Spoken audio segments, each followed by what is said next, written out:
Welcome to a bipolar, a schizophrenic, and a podcast, where each episode is recorded after midnight in a vacant and possibly condemned location.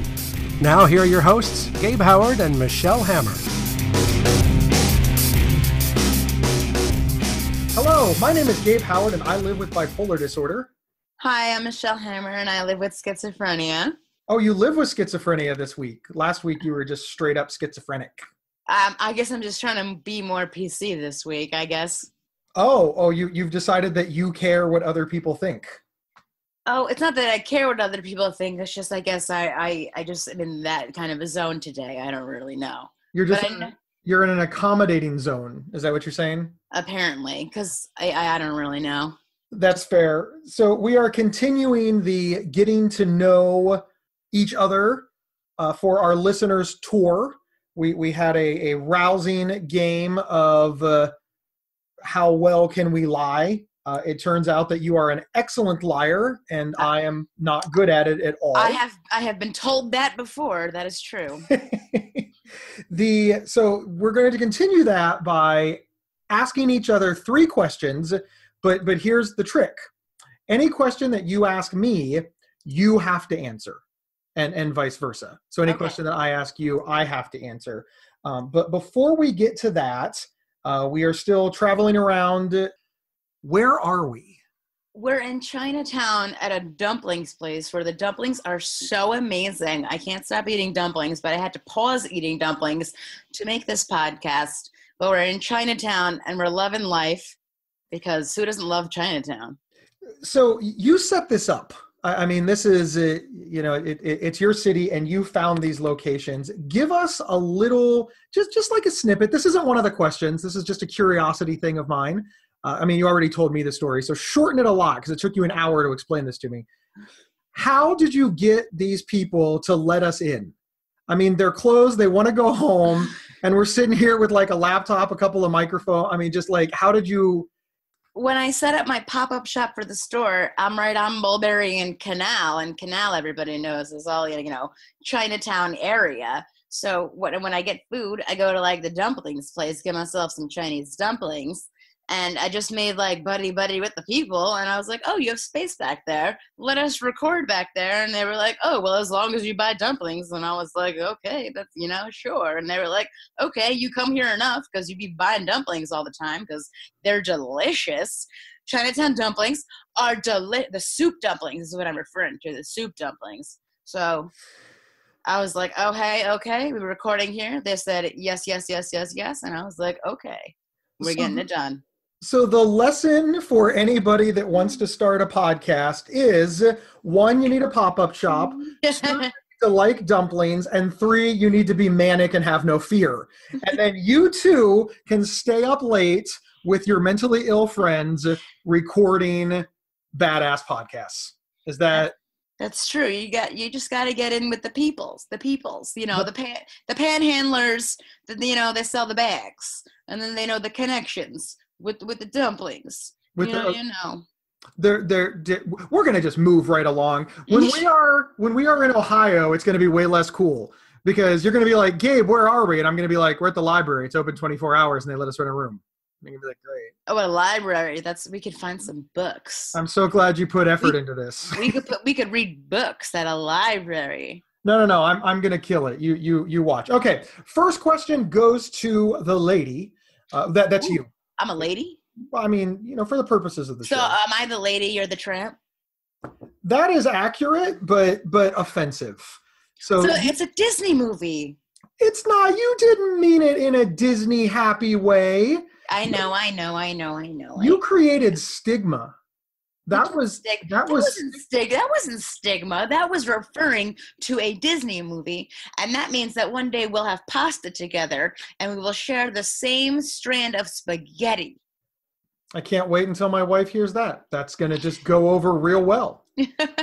She's like, that's great. You're going to just suck down spaghetti until you kiss your co-host. That's not going to work for her. Well, we could bite it just before we do that. So now we've got to practice. I mean, now okay, let's move on to the questions. Okay. You have question number 1. Go. Okay. My first question is, when did you first realize, or did somebody first tell you that you may have had some sort of mental illness? Never. I really didn't. So what happened was I was dating a woman. Wait, time out. This is not a family show. So I had a one night stand with a woman, and we saw each other a couple of times. So it was like a 2-week stand. But yeah, she noticed something was wrong. Her mother was a psychiatric nurse. She has herself struggled with major depression. She took a psychology class in college, and she was like, yeah, this guy's not right. There's something wrong. And rather than, just going away and leaving me alone, she sort of confronted me about it. And she said to me, Wait, can I ask your age? I would have been 25. Okay. Yeah. And she said, are you planning on killing yourself? And I said, yes. I did not think this was a weird question. I assumed that everybody was thinking about suicide because nobody ever challenged that notion. I thought about suicide as far back as I could remember. Oh, wow. And I said yes, and she kind of freaked out. She was like, oh my God, we have to go to a hospital. And I said, a hospital? Why would we go to a hospital? I'm not sick. There's nothing wrong with me. Oh. And she said, what? No, normal people don't want to kill themselves. And I honestly don't know what was going through my mind, except that I thought that I was normal and I wanted to kill myself. Therefore, normal people do want to kill themselves. And she said, okay, here's the deal.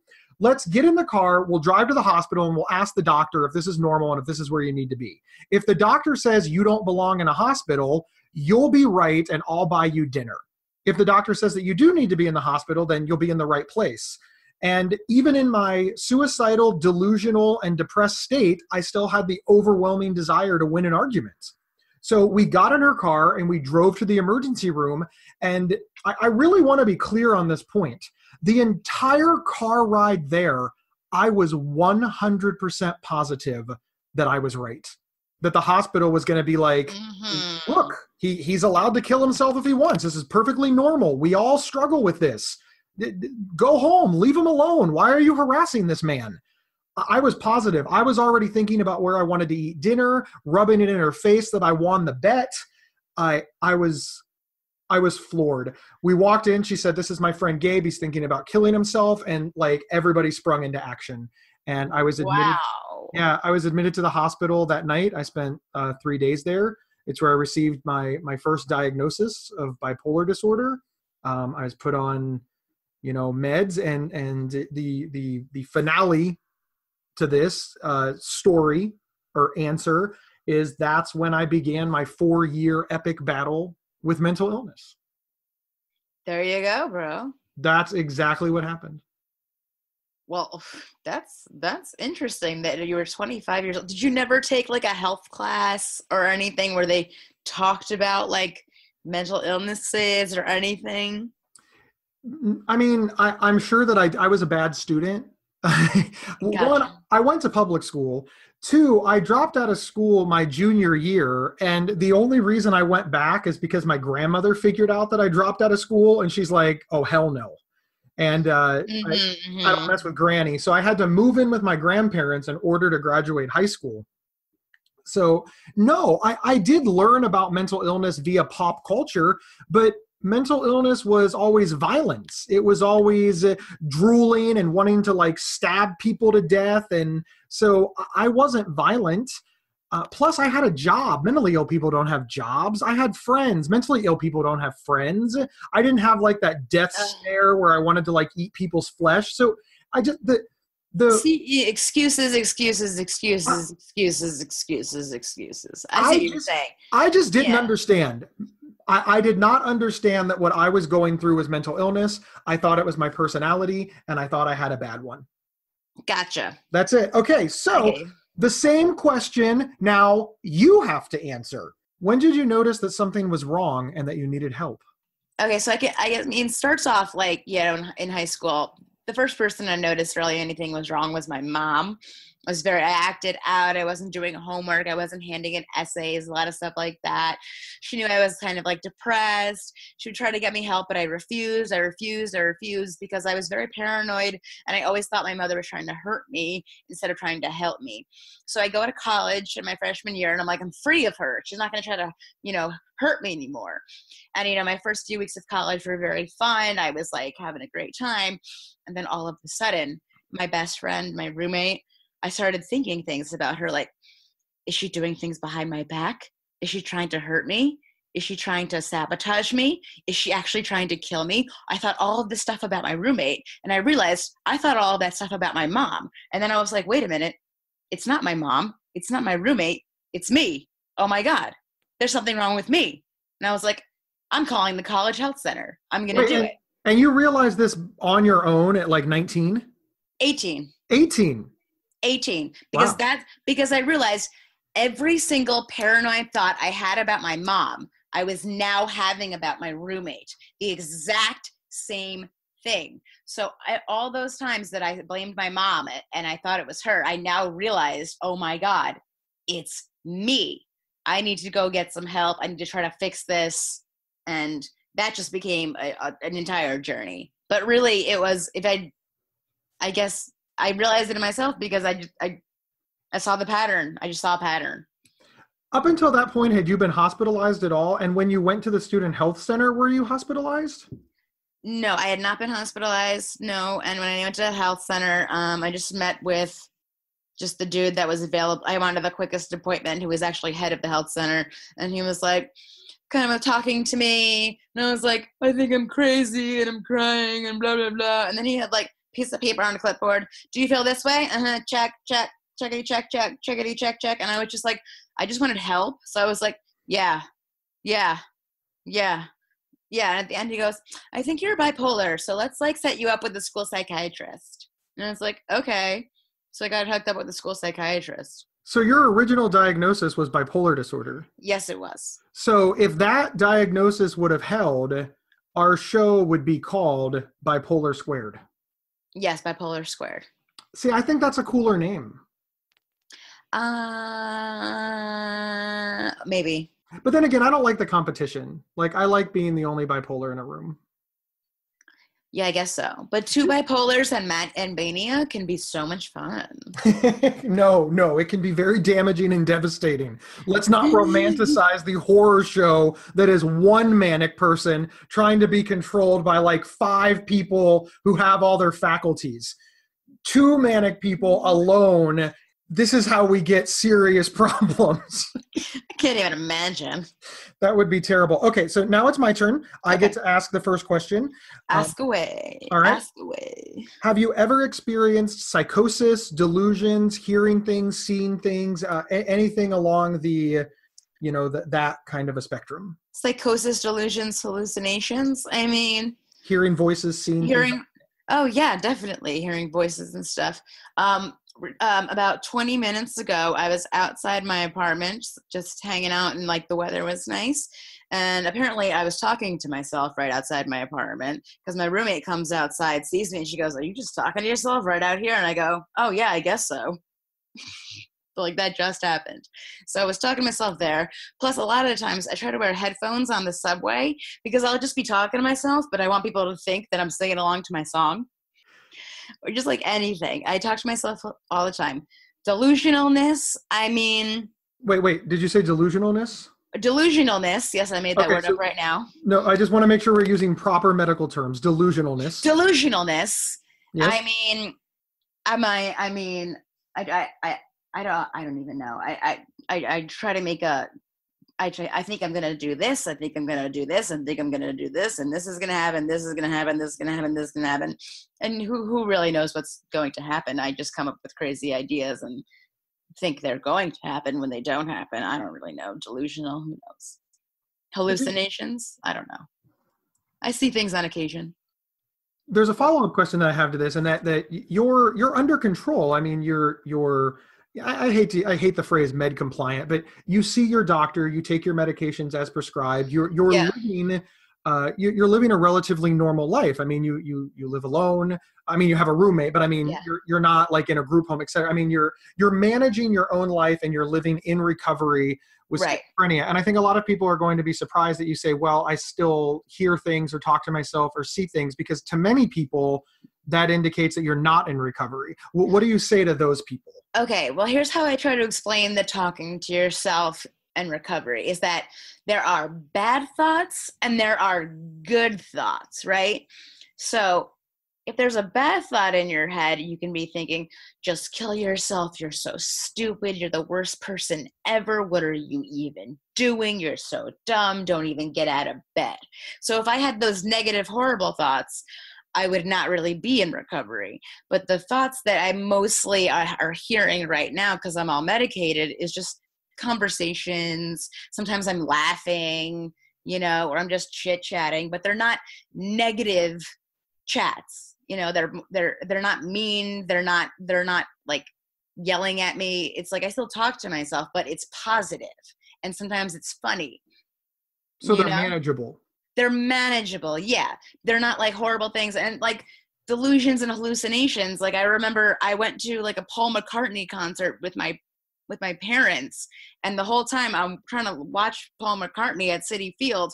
And there's an entire hallucination in front of my face of a whole like argument I had the entire time. And I couldn't like pay attention to the concert because I was having an entire hallucination, delusional conversation in front of my entire face, and I couldn't even pay attention because I wasn't on the medication I am on now. What's the scariest hallucination, delusion that you ever had? The scariest hallucination, delusion I ever had? Yeah, and I know what is the scariest hallucination and or delusion that you've ever had, or voice that you heard? What's the scariest, unmedicated, most traumatic thing that happened to you along those lines? Well, I would say it would be the ones that said, you have to kill yourself. You are a burden on everyone around you. If you would just kill yourself, everybody would be free of you and they wouldn't have to deal with you anymore. And you didn't say that time, you said those, like this happened a lot? Yes. Yeah, I can see where that would be terrifying. Yeah. I'm going to hug you. Uh-huh. Huggy, huggy, huggy. Well, thankfully I was, I didn't, never successfully killed myself, obviously. Obviously, I'm alive. I like how you threw in obviously, just in case somebody was like... Just in case you thought I was a ghost from the beyond. This is from the beyond. Now you know why it's always after midnight, because we have to conjure Michelle. I'm conjured, yes. All right, now you have to ask me the same question back. Okay, what's the scariest delusion, hallucination, like what are you like in that you've had recovery type of a deal? I don't even remember the original question you asked me. The original question has so ask it like this: have you ever experienced psychosis and or delusions? Have you ever experienced psychosis and or delusions? Yes, delusions were really, really big for especially paranoid delusions. For a long time, I thought that a bunch of people were out to get me. I had a job where I was on the 13th floor, and the window washers would come every Tuesday, and it's on the 13th floor of a skyrise. So, you'd look out the window and there'd be people there washing the windows. That's just a thing. Well, one day they came on Monday. So they came a day early, and I was positive that they came a day early because they were coming to kill me. And that explained why they had to get there. They were going to wash you to death? That's the thing about delusions. They don't have to follow logical patterns. It's just, I know. I mean, I'm looking out the window and they're there and I'm like, hey, it's Monday and not Tuesday. So clearly this is about me, and clearly they're about to kill me. I went home like with a horrible panic attack. I also thought that demons were out to get me. They were under the bed, or they were following me, or they were just messing with my life in some manner.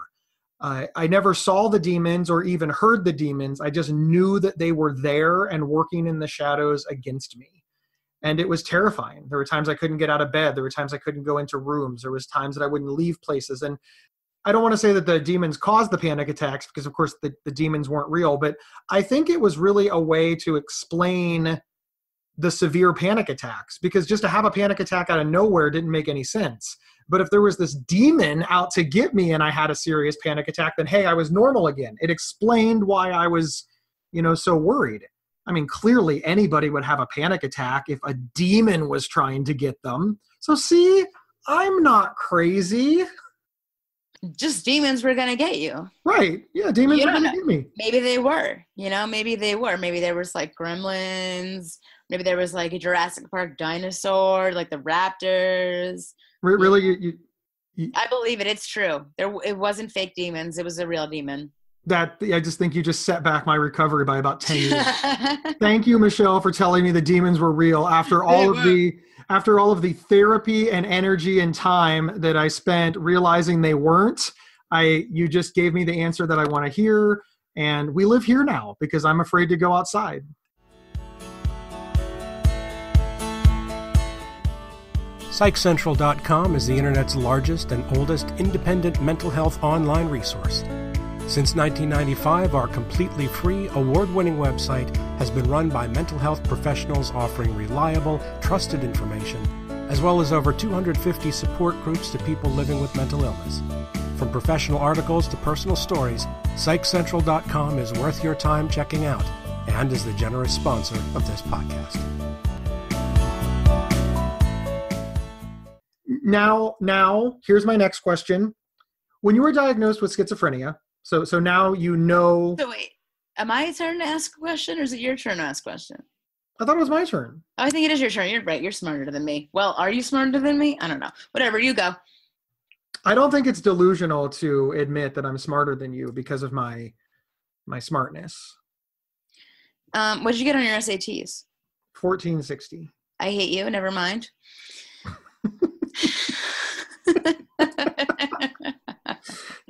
You want to hear what's sad? Did not go to college. And you got a 1460? I did. Well, I did not get a 1460. The end of mine did end in 60, but it was not 14. Did you at least get over 1,000? Yes, I got over 1,000. Well, then that's all that matters. Not disparaging anyone who got under 1,000, because I have friends that got under 1,000 and did still go to college with me. But wait, so you studied and worked so hard, and they just like dialed it in, and you both went to the same college? Well, they're smarter than you. People that I know that were got under 1,000. There was also help with the athletics. Like lacrosse. Not necessarily a lacrosse team, but other athletics teams. I'm just saying, sometimes you can get a push. Sometimes you're not really supposed to say stuff like that, really. But you can get a push if you have certain athletics. So they were on the soccer team? Swimming. Wow. You have been out of college for like 45 years. 45 years? I know, you're still in your 20s. Calm down. Okay. It's my question now. It's my turn. Go. When you were diagnosed with schizophrenia, so now you have the diagnosis. You have been diagnosed with schizophrenia, and now you have to tell your family. What happened? Tell my family? Yeah. So you go and you say, Mom, Dad, I'm a schizophrenic. Okay. The first story about telling my friends is better. I go to the doctor. I start being more honest, blah, blah, blah. He tells me the time. So I believe you have, kind of in a way, whatever. I think you have schizophrenia. Right after that, I go hang out with my cousin. And I tell my cousin, oh, my friend tells me that she has schizophrenia.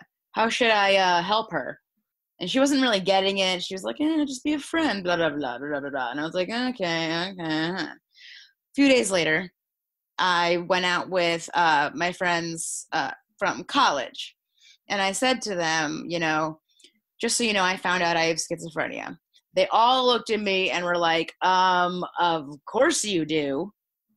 And I was like, you guys already knew. And they're like, that could not have been more obvious. And I was like, are you serious? They're like, we would hear you in your room talking to yourself. Even like my roommate, one of my roommate's boyfriend who only lived with us for a semester, he goes, it could not have been more obvious. He said it was pretty much so obvious. Then I'm walking like in the East Village one day with my friend Lauren, and I say to Lauren, I'm like, just so you know, I found that I have schizophrenia. And she looks at me and she goes, yeah. And I was like, okay, this person also knew. Then I'm driving around with my friend Noelle, and I go to her. So I found that I have schizophrenia. She looks at me and she just goes, yeah, I know. And okay, so this happens. All of my friends that I was close friends with already knew and never said anything to me about it, I guess. Just nothing? I mean, they knew I had like a mental illness, but I was told I was bipolar. But they all believed I was actually schizophrenic, but I didn't really talk about it that much. So anyway, my mom and my dad find out, and my mom had not a clue. She had no idea. But I had told my doctor about how all my friends knew, and my doctor told my mom that all of my friends knew, and she goes, like, really? She was shocked as could be. So all of my friends knew. My parents didn't know. I don't know if my dad knew. I don't know. But my mom had no idea. But whatever. So back to my original question. You told your mom, I have schizophrenia, and she said... I don't think I specifically told her I have schizophrenia. I think the doctor told her I had schizophrenia. Oh, because you went to the doctor with your mom? Not necessarily. Why would the doctor call your mom? The doctor can't do that. I don't even remember specifically telling my mom I had schizophrenia. I told my friends. Wait, time out. Does your mom know? Yeah, she does. Yeah, she knows, but I don't specifically remember telling her. I don't really remember that actual conversation. So it was just like a non-event then? Yeah, I just remember that my mom said to my doctor that she had no idea, because all through growing up, she thought I had a learning disability. But really, it was a mental illness that was affecting all of my grades and stuff like that. So yeah, all my friends knew. My mom had no idea, but everything's like fine now. And really, with all my friends already knowing and already being my friend, I was like, this is why I'm just gonna like try to be open and tell people, because if my best friends already knew and were still my friends, why do I care what anybody else thinks? Just to be clear, it just sounds like nobody cared. That's what I'm saying. No one cared. And I don't mean that in a bad way. Just, we know, me and you, Michelle, we're mental health advocates. Stories do not go this way. My story is similar. I'll just to sum up, my answer is pretty much the same. I called my family. I told them I got a diagnosis. I told them I was getting help. They rooted for me. They helped me move. I mean, there was... there's stories along the way of, them trying to learn about my illness, them help me, etc. But the initial me telling them, they were just like, all right, get well soon. Oh, here's something my mom did. My mom bought books for me and my brother, like what is schizophrenia like, or something like that, like the whole basically like a read along kind of a textbooky thing about schizophrenia, and then she wrapped it in wrapping paper so we could read it and no one would know what we were reading. Really, Mom?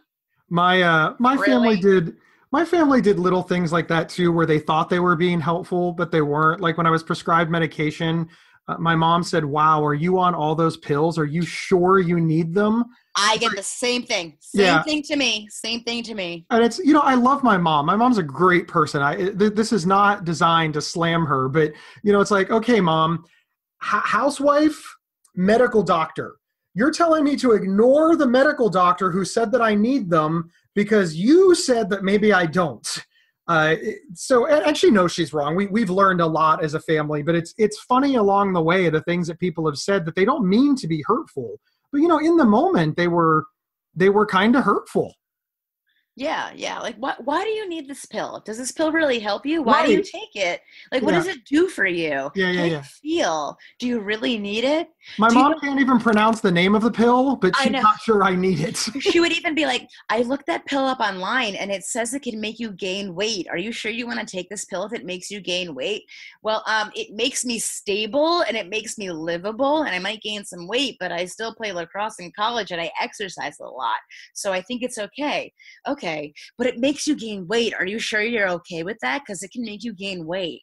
I'd rather you be thin and psycho than fat and happy. I know. That's what I was like, what's the alternative, Ma? You want me to not take it, be thin and be batshit? Okay. Now I've basically answered the question. So now your last question, number 3 for Gabe.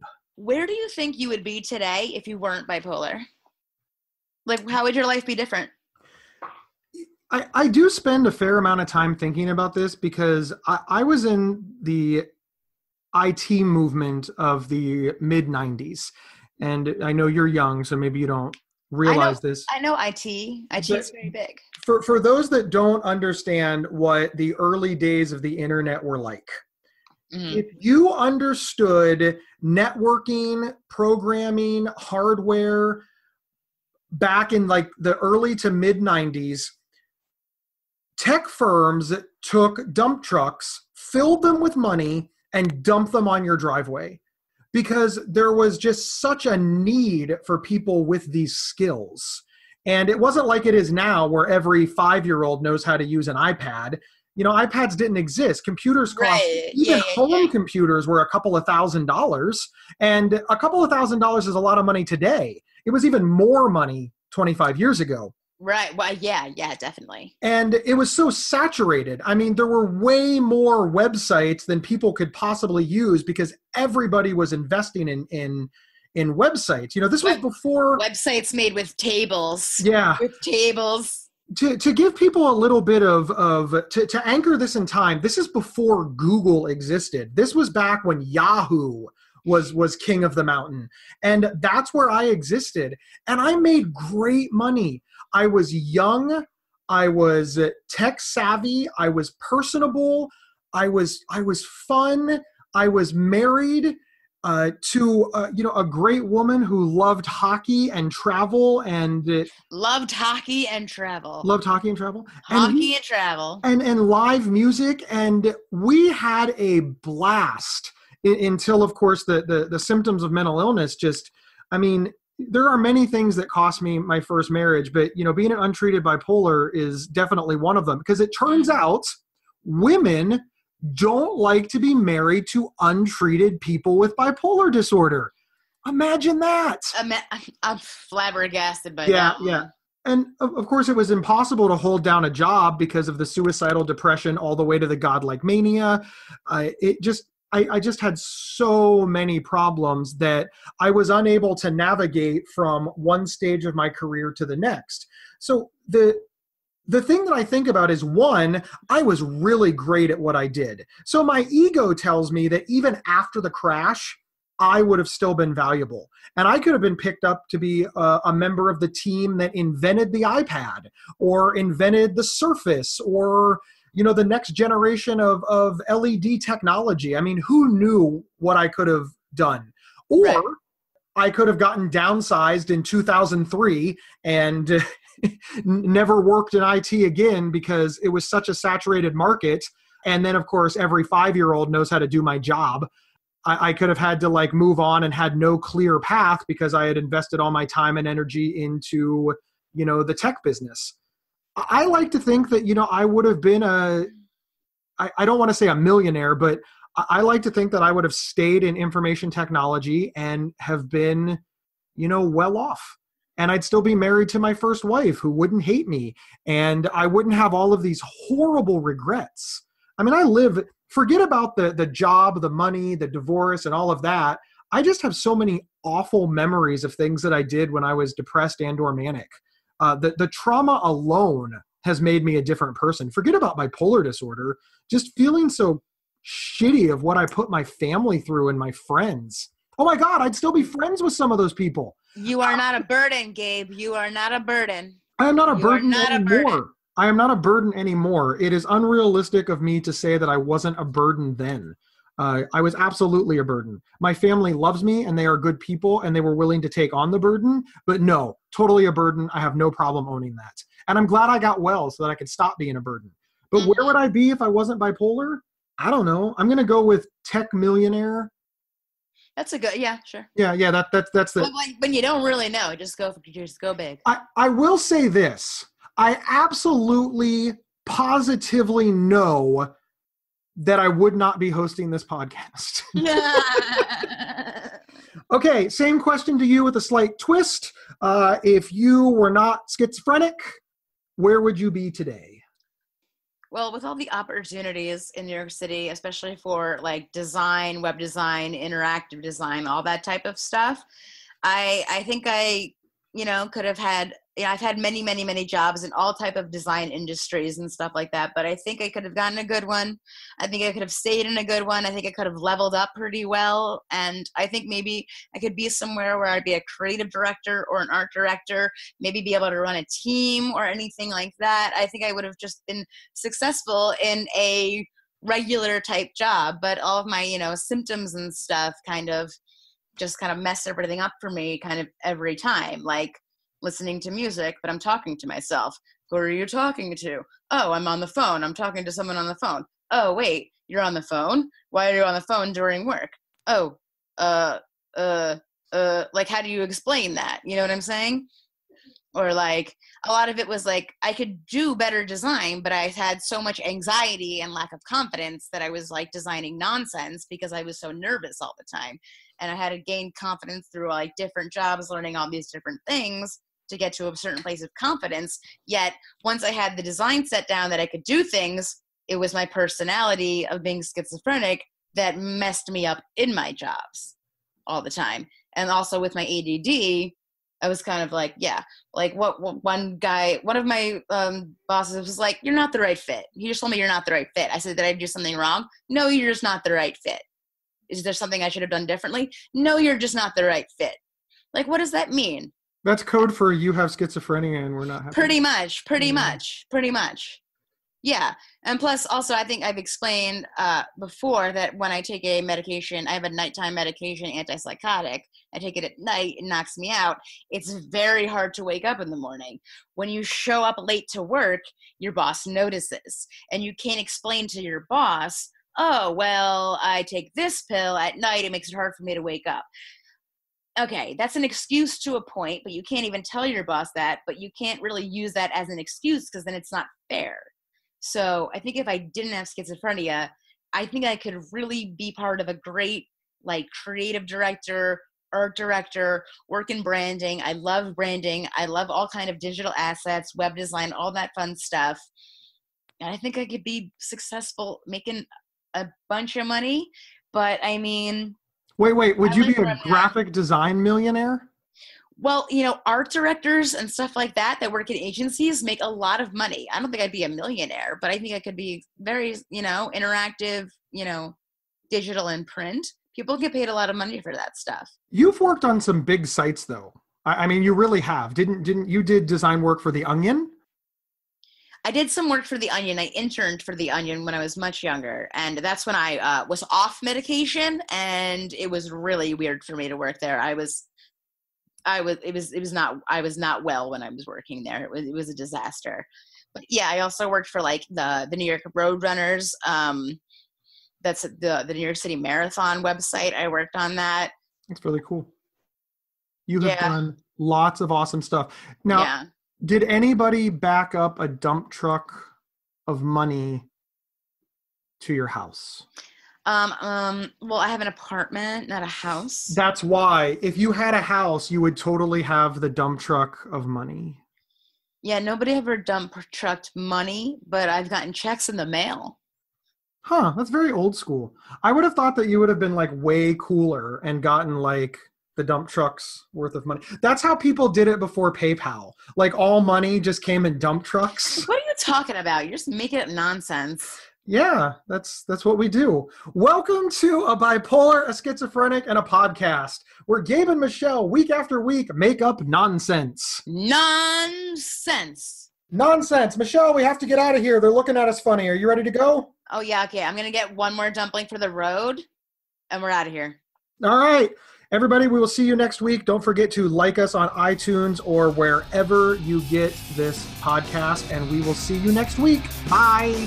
Bye. You've been listening to A Bipolar, a Schizophrenic, and a Podcast. If you love this episode, don't keep it to yourself. Head over to iTunes or your preferred podcast app to subscribe, rate, and review. To work with Gabe, go to GabeHoward.com. To work with Michelle, go to schizophrenic.nyc. For free mental health resources and online support groups, head over to psychcentral.com. The show's official website is psychcentral.com/BSP. You can email us at show@psychcentral.com. Thank you for listening, and share widely.